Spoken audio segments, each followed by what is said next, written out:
The quiet panic. I've always been a night owl, someone who finds peace in the darkness when the rest of the world is asleep. But after what happened to me last month on the Whispering Pines Trail, I can't even look out my window after sunset without feeling my stomach drop. What I'm about to tell you will sound impossible, but I have the scars to prove every word of it. You guys have been asking me to share more of my hiking experiences, especially the weird ones, and trust me, this is the weirdest thing that's ever happened to me in 15 years of trail running. I'm talking about a trail that literally vanishes when the clock strikes midnight, and the night I decided to find out what happens when you're still on it when it disappears. My name is Jake, and I've been exploring trails across the Pacific Northwest since I was in college. I've seen some strange stuff out there, things that most people would dismiss as tricks of the light or overactive imagination. But this experience changed everything I thought I knew about the wilderness around here. By the end of this story, you'll understand why I haven't been back to that part of the forest and why I'm seriously considering moving to a different state entirely. Now I know what you're thinking. Another guy with a ghost story trying to get views on YouTube. But here's the thing, I've got more than just my word to back this up. I've got photos that shouldn't exist, a GPS track that makes no sense, and a scar on my left shoulder that my doctor can't explain. Plus, after I posted about this on a local hiking forum, 3 other people reached out with their own experiences on the same trail. So stick around, because this isn't just some campfire tale. The Whispering Pines Trail isn't on any official park map. It's one of those hidden gems that only locals know about, tucked away behind a gas station about 40 miles east of Portland. The trailhead is marked by nothing more than a faded wooden post with the number 7 carved into it. Most hikers walk right past it without even noticing. I'd been running this trail for about 2 years, usually during my lunch breaks or early evening jogs. It's a beautiful 3-mile loop that winds through old-growth forest, past a small creek and up to a rocky overlook where you can see the valley spread out below. The trail gets its name from the way the wind moves through the pine branches, creating this constant whispering sound that's actually pretty soothing during the day. At night, though, that same sound becomes something entirely different. I'd always finished my runs well before dark, but I'd heard rumors from other trail runners about weird things happening after midnight. People talked about lights moving between the trees, strange sounds that didn't match any wildlife in the area, and this feeling of being watched that would follow you for miles. Most dismissed it as typical campfire nonsense, but a few people insisted something genuinely strange was going on out there. The night everything changed started like any other. It was a Friday in late October, and I'd had one of those weeks at work where nothing went right. My boss had been writing me about a project that was behind schedule. My girlfriend had broken up with me the weekend before, and I just needed to clear my head. I grabbed my headlamp, threw on my running gear, and drove out to the trail around 11:30 at night. I know what you're thinking. Who goes trail running alone at midnight? But I'd done night runs before on other trails, and I genuinely find it peaceful. There's something about the solitude and the challenge of navigating by headlamp that helps me think through problems. Plus, I figured a good hard run would tire me out enough to actually get some sleep when I got home. The parking area was completely empty when I arrived, which wasn't surprising. The only light came from a flickering street lamp about 50 yards away that cast these long, dancing shadows across the gravel. I did my usual warm-up routine, checked my GPS watch, and started down the trail at exactly 11:45. For the first 15 minutes, everything felt normal. My headlamp beam cut through the darkness, illuminating the familiar path ahead. The whispering sound of the wind through the pines was there, but it felt comforting, like an old friend greeting me. I fell into my usual rhythm, letting my mind wander as my feet found their way along the packed dirt trail. That's when I noticed something was different. The trail markers, these small reflective tags nailed to trees every quarter mile or so, weren't where they were supposed to be. I'd run this loop dozens of times, and I knew exactly where each marker should appear in my headlamp beam. But tonight they seemed to be spaced differently, appearing sooner than expected in some places and not at all in others. At first, I chalked it up to the darkness playing tricks on my perception. Night running can mess with your sense of distance and timing. But as I continued deeper into the forest, more things started feeling off. The creek crossing that should have been at the 1-mile mark was nowhere to be found. The distinctive boulder formation that marked the halfway point was missing entirely. I stopped running and pulled out my phone to check the GPS. According to the map, I was still on the Whispering Pines trail, but the trail line on my screen looked different somehow. Instead of the familiar loop shape I knew by heart, it showed a straight line heading deeper into the forest than I'd ever been before. That should have been my cue to turn around and head back to the car.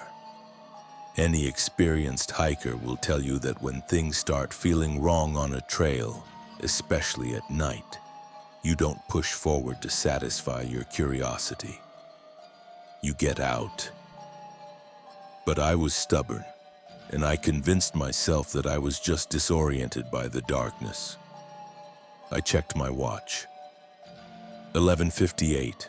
I figured I'd give it 2 more minutes, and if I didn't recognize anything by midnight, I'd turn around and retrace my steps back to the parking area. It seemed like a reasonable compromise between caution and curiosity. Those 2 minutes stretched out like hours. Every step forward took me further from anything familiar. The trees seemed taller and more densely packed than I remembered. The whispering sound of the wind had changed too, becoming sharper, more urgent, like voices having an argument just out of earshot. My watch beeped midnight. That's when everything went wrong. The first thing I noticed was that my headlamp beam seemed to be getting weaker, even though I'd put in fresh batteries before leaving home. The circle of light around me was shrinking, pulling in tighter and tighter until I could barely see my own feet. But that wasn't the worst part. The worst part was realizing that the trail beneath my feet was changing. What had been a well-maintained dirt path with clear edges was becoming something else entirely. The ground felt softer, spongier, like I was running on moss instead of packed earth. When I stopped and shined my weakening light down, I could see that the trail was literally dissolving at the edges, the defined borders becoming fuzzy and indistinct. I spun around to look back the way I'd come, planning to retrace my steps to safety. But behind me, there was nothing. No trail, no markers, no familiar landmarks. Just dense forest stretching in every direction, as if the path I'd been following for the past 15 minutes had never existed at all. That's when I heard the first voice calling my name from somewhere in the darkness ahead. And I realized that whatever was happening to me was just getting started. The voice calling my name wasn't human. I know that sounds dramatic, but there's no other way to describe it. It had the right inflection, the right cadence, but underneath it was something hollow, like an echo bouncing around inside an empty cave. And it knew my name. Not just my first name, but my full name, pronounced exactly the way my mother used to say it when I was in trouble as a kid. I stood there frozen, my dying headlamp creating this tiny bubble of weak yellow light around me. The voice came again, closer this time, followed by what sounded like footsteps crunching through dry leaves. But here's the thing that made my blood run cold. I couldn't see any leaves on the ground. The forest floor around me was bare dirt and moss, yet the crunching sound was getting louder and more distinct with each step. My training kicked in then. When you're lost in the wilderness, especially at night, you don't follow strange sounds deeper into the woods. You stay put, you make noise to signal for help, and you wait for rescue.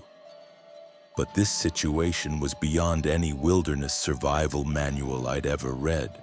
The trail I'd been on had literally vanished beneath my feet, and something that knew my name was moving through the darkness toward me.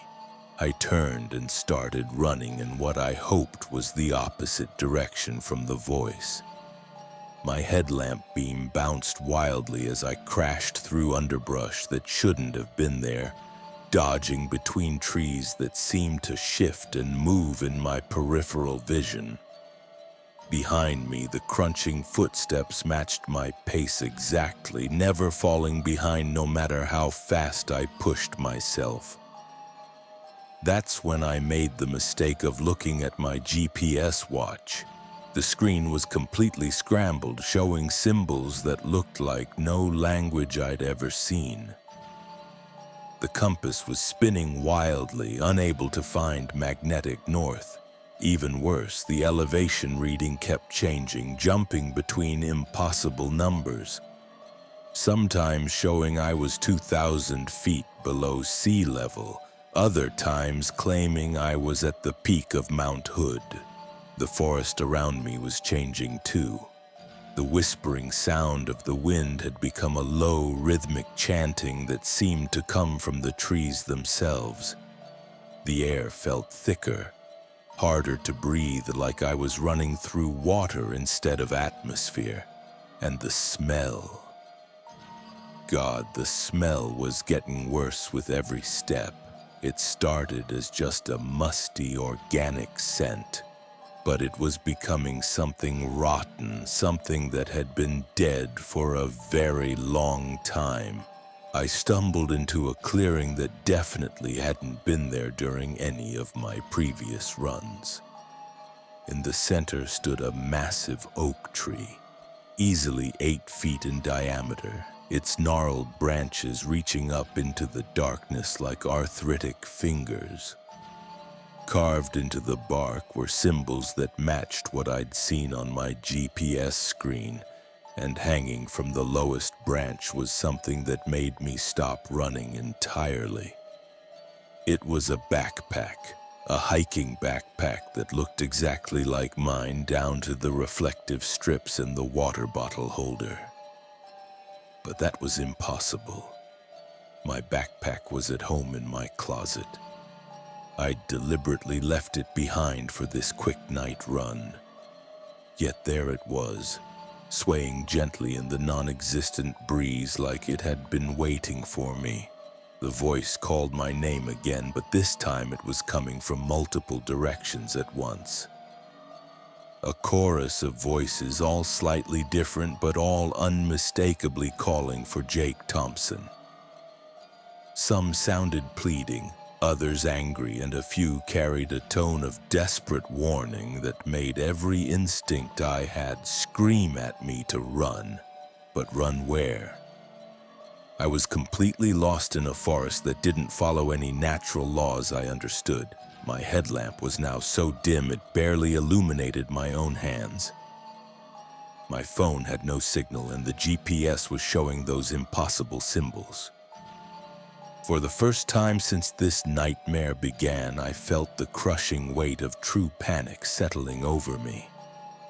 That's when I noticed the photos scattered around the base of the oak tree. Dozens of them, maybe hundreds, all showing the same thing. Hikers posing at various points along the Whispering Pines Trail. Day hikers, night runners, families with kids, solo adventurers like myself, all smiling, all looking perfectly normal, except for one detail that made my stomach lurch. Every single person in every single photo had my face, not similar faces, not people who looked like me. My exact face digitally imposed over their bodies. My smile, my eyes, my distinctive scar above my left eyebrow from a childhood accident. It was like someone had been collecting images of everyone who'd ever hiked this trail and replacing their faces with mine. I grabbed one of the photos with shaking hands. It showed a family of 4 at the creek crossing I'd been looking for earlier. Mom, Dad, 2 young kids, all wearing my face like some kind of horrific mask. On the back, written in faded ink, was a date from 3 years ago and the words, "They all came home safe." The voices were getting closer now, and I could hear something else moving through the forest. Something big, something that snapped branches and crushed undergrowth with footsteps that shook the ground beneath my feet. My dying headlamp caught movement between the trees. Shapes that were almost human but not quite right. Their proportions stretched and distorted like reflections in a funhouse mirror. I shoved the photo into my pocket and started running again, abandoning any pretense of finding my way back to the parking area. Now I was just trying to survive until sunrise, hoping that whatever rules governed this nightmare version of the forest might reset when the sun came up. The ground beneath my feet started sloping upward, and I found myself climbing a steep hill that felt familiar even though I couldn't see more than 3 feet ahead. My lungs burned, my legs cramped, but I kept pushing forward, driven by the sound of pursuit behind me and the increasingly frantic voices calling my name from every direction.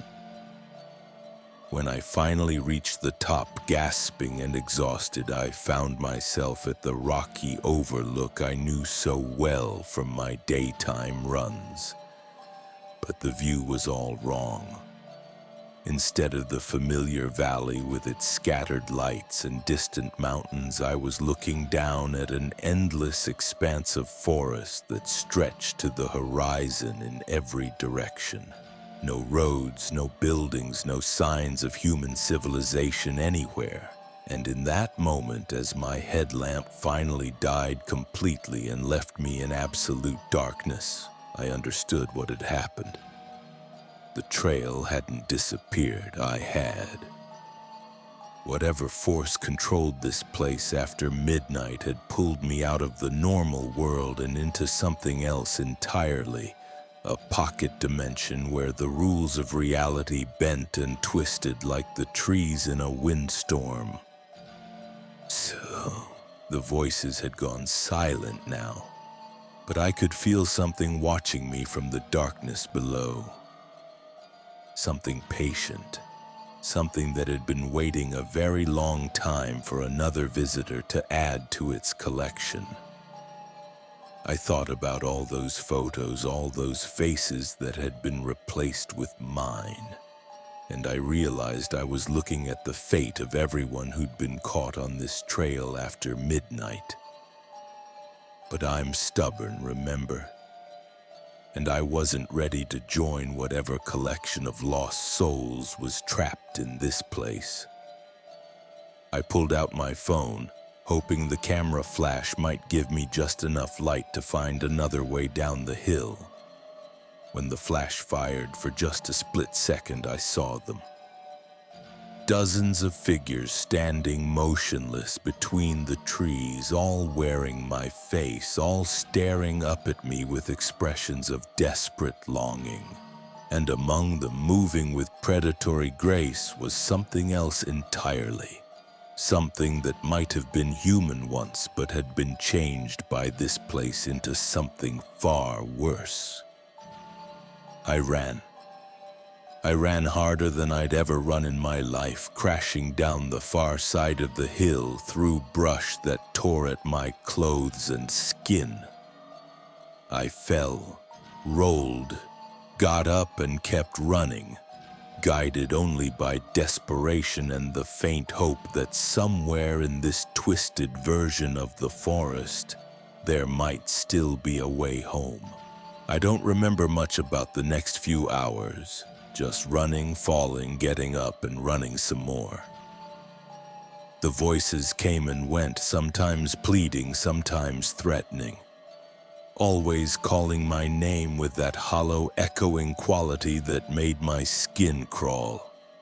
The forest around me shifted and changed, paths appearing and disappearing, landmarks moving when I wasn't looking directly at them.